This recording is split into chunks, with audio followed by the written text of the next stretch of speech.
members of the City Council, department heads, guests, and my fellow Jamestowners. In accordance with Article 4, Chapter 31C of the Jamestown City Charter, it is once again my pleasure and honor to present to you this evening the annual State of the City Report. For your review and consideration, we have prepared and included the following items into a packet for your consideration.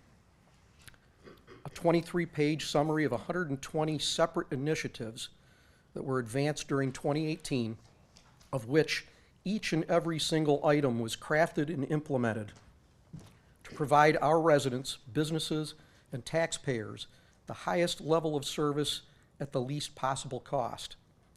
An ambitious 14-page, 64-item overview of the administration's major goals and objectives for 2019, and various other supportive materials and documents pertaining to the subject matter of the 2018 and the 2019 reports, as well as a written version of the remarks I'm presenting to you tonight. Please be advised that full copies of this comprehensive package may be found for public review and use at the following locations: the Office of the Mayor, 4th floor of the Municipal Building; the Office of the City Clerk at the 1st floor of the Municipal Building; the James Prendergast Library at 508 Cherry Street; and the City of Jamestown's official website, jamestowny.net. In the interest of time, I'm again this year going to forgo the long and lengthy review of both 2018's accomplishments and the ambitious list of goals for 2019. I have the utmost confidence in the readers of these documents to comprehend and appreciate the significance and depth of the information presented, and to draw whatever conclusions and inspiration they deem appropriate. As you are about to see, the items contained in the 2018 Accomplishments Report represent but a mere sampling of the activities pursued and the strides made through the collective efforts of the members of this City Council, the best municipal workforce in the nation, and a broader community of residents, volunteers, business operators, property owners, and nonprofit organization leaders who truly care about and love this city and sacrifice on a daily basis to make it all that it is capable of being. Admittedly, in the past, however, I've been a bit negligent with providing deserved recognition to some very special people who, without their 24/7 efforts, much of what is in this report would have never happened or will never occur. To these consummate professionals, it's not about power, it's not about personal gain or public recognition, but rather it's about doing what is right for the city they love and the place that they have chosen to make their home. Tonight, I'm going to rectify my past oversights, call out by name, and publicly thank these hard-working and special people. And I am, of course, referring to the members of our outstanding administrative management team. City Controller Joe Bolito, Director of Administrative Services City Clerk Todd Thomas, Corporation Counsel Marilyn Fiore-Lehman, Director of Public Safety Chief of Police Harry Snellings, retired Deputy Fire Chief Chet Harvey, current Deputy Fire Chief Sam Teresi, Director of Public Works Jeff Lehman, Director of Development Vince DeJoy, Board of Public Utilities General Manager Dave Leathers, City Assessor Kevin Okerlund, Director of Information and Technology Mark Dean, Recreation Coordinator Julia Cesla Hanley, Parks Manager John Williams, and last but certainly not least, my internal office staff members who not only work throughout the year with this amazing management team to deal with constituent issues in the city, but are also the individuals that labored long and hard on and are principally responsible for putting together this very comprehensive State of the City report package. And of course, I'm referring to my executive assistant, Matt Hanley, and our office manager who really runs the City of Jamestown on a day-to-day basis, Leanne Jordan. Again, these are the folks that are directing and working with our talented staff of 450 people here in the City of Jamestown, and that help people throughout the community and these are the folks that are getting it done every single day. While my remarks tonight will not entail a lengthy recitation of the dozens of initiatives and goals contained in the report package, there are a few areas of concern and critical importance that I would like to once again highlight and focus on this evening. As local government representatives and concerned residents, we need to remain vested in and supportive of the efforts of our colleagues on Martin Road to protect, build upon, celebrate, and market the attributes of our outstanding public school system and the young people that they are molding into the leaders of tomorrow. Quite possibly, from a long-term standpoint, this may be the single most important thing that we can be doing to attract residents, businesses, jobs, and tax base into this city. On the higher education front, we must support the development and expansion of two of our most significant economic engines, Jamestown Business College and Jamestown Community College. As one of the three regional sponsors of JCC, we as a city government must help advance the efforts to once again blaze a new trail and enable the first, and in my mind, the best community college in the state to provide on-site higher educational degree opportunities, not only for residents of our immediate area, but also for the hundreds or even thousands of bright young minds that are willing to journey here and become new, contributing members of our great community. And when this does happen, it will clearly drive additional private investment opportunities and new jobs throughout the greater Jamestown region. Today, 21st century businesses trade in and often rise and fall on access to human and so-called intellectual capital. And higher level colleges and universities are not only suppliers of that intellectual capital, but through what they also add to a community from a cultural, social, recreational, goods and services standpoint, serve as powerful magnets for the type of people that companies today must have to succeed in a global marketplace. Make no mistake about it, higher education is to today's knowledge and information-based economy what railroads, electrification, and interstate highways were, and then some, to the economies of the last 2 centuries. Unfortunately, Greater Jamestown is the single largest urban area in New York State and the only one in the top 10 without at least one major 4-year university or college offering bachelor's or master's level programs, and that needs to be rectified. During the coming years, our collective voices need to be raised and our demands must be heard by those who have the ability to help us address our education and economic development needs. To that end, we have been working closely with JCC President Daniel DeMart, several members of the college's Board of Trustees, and their outstanding professional and support staff team to explore and pursue a variety of initiatives that will promote the growth and development of one of our region's most important assets. This, in turn, will positively drive and impact the future of the entire greater Jamestown region. Simply put, and make no mistake about it, what is good for JCC is good for the entire greater Jamestown community. If people and product cannot easily get to and from here, our ability to sustain and grow a vibrant local economy will eventually be destroyed. What is now a safety hazard and an embarrassing impediment to commerce and development can, should, and must be transformed into a modern and attractive business thoroughfare, period. And of course, I am referring to none other than New York State Route 60. If we aspire to grow our economy in the increasingly competitive 21st century, we must have a safe, efficient, and inviting north-south traffic artery that connects our county's 2 major urban areas and our county's only 2 interstate highways. Furthermore, a Route 60 that has the capability of moving traffic in a modern, fast, and safe fashion is absolutely essential if we are going to attract more commerce to our region from Pennsylvania, fully benefit from our proximity to both the flourishing Buffalo, Niagara, and Canadian markets, and encourage visitors to travel here and support our growing tourism and hospitality sectors.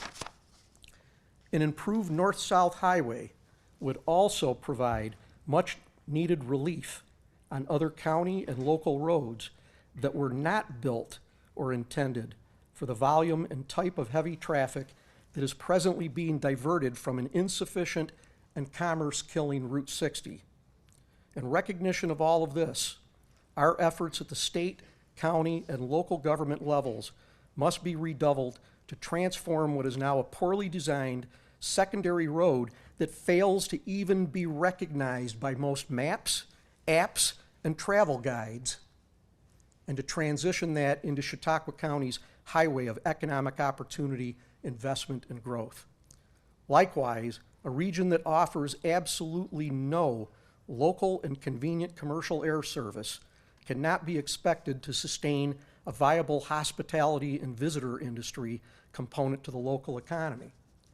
As I have said before, and I'll say it over and over and over again, while I would not want to try to develop a dynamic and viable local economy exclusively around tourism, I also do not relish the task of building that dynamic, diverse, and viable economy without a strong tourism component in the mix. As highlighted in tonight's report package, we must all intensify our efforts at the federal, state, county, local, and private sector levels to reestablish, upgrade, and support commercial air service at the Chautauqua County Jamestown Airport. During 2019, final preparation should be taken to launch a multi-million-dollar capital infrastructure improvement and equipment replacement program to make investments in the type of long-neglected items that will stimulate efficiencies and productivity in various city operations, and thereby reduce expenditures for taxpayers and city utility customers. A combination of municipal bond resources and outside funding will be pursued to advance this long-needed initiative. Included in the plan, which is intended to help the city get in front of the investment curve, will be the following items: water main replacement and reconstruction, sanitary sewer line replacement, reconstruction, and slip lining, significant stormwater infrastructure upgrades, investments in code compliance, energy conservation, and structural improvements to this municipal building that is approaching 50 years in age.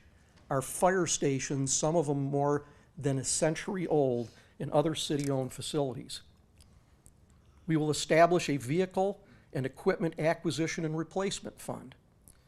And we will pursue construction of a new central maintenance garage facility that will expand the level of equipment maintenance and repair services provided in-house by the city's talented certified vehicle technicians, thereby reducing expenditures for city taxpayers and utility ratepayers.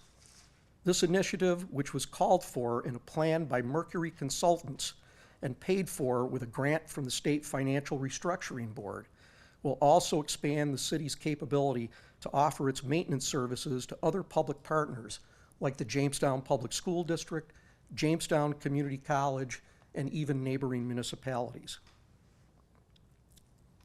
As U.S. Census data is utilized to determine everything from legislative reapportionment at all levels to state sales tax, state aid, and CDBG allocations, the importance of the upcoming 2020 census process cannot be overstated. During the coming year, we must develop and launch a community-based complete count effort to ensure that the all-important tabulations for our city and the greater Jamestown region are as accurate and helpful as possible moving forward. During my lifetime, Jamestown's official population count, like that of most urban centers across New York State, has declined significantly. 1960, 41,818. 1970, 39,795. 1980, 35,775. 1990, 34,681. 2000, 31,984. And 2010, 31,146. Prior to the 2010 census, the 2008 Census Bureau estimates for Jamestown listed the population at about 27,000, which was a projected drop of nearly 5,000, or roughly 16% from the previous census in the year 2000. Following the official 2010 census, as flawed as the census process is in this country, the actual reduction was only 835 people, or 2.6%, a far cry from what the enumerator geniuses were warning about just a couple of years earlier. So what happened? Did more than 4,000 people move into the city? Or was there a baby boom at local hospitals during this 2-year period? Hardly. Both our intuition analysis indicate that the 2-year update projections via the U.S. Department of Commerce that utilize a variety of tax documents and other algorithms are not worth the paper or the computer chips that they are written on. Only the detailed decennial census process, as incomplete and as flawed as it is, and called for in Article 1 of our U.S. Constitution, can give us a somewhat accurate glimpse into the number of folks actually living within a specific community. And also, I will cite that our very aggressive local complete committee effort